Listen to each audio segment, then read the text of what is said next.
Russell, 40% of folks getting married now are coming from blended families where they have their own children from a former spouse. How do you address those challenges and needs? Boy, blended families are a big challenge.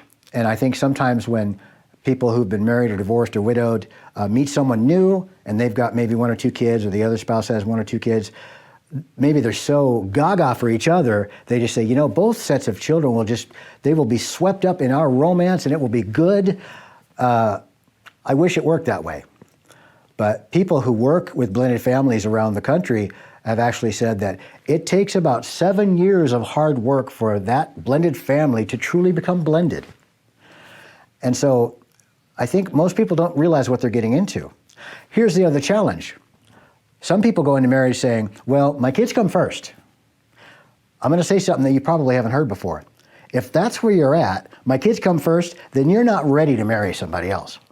Because when we marry, we make a vow to forsake all others and keep ourselves only to our spouse. Now, if we're not ready to do that, we're not really ready for marriage. Does that mean we just kick our kids to the curb? Of course not. Did that mean if our kids are being abused or mistreated by our spouse, we just roll over? Absolutely not.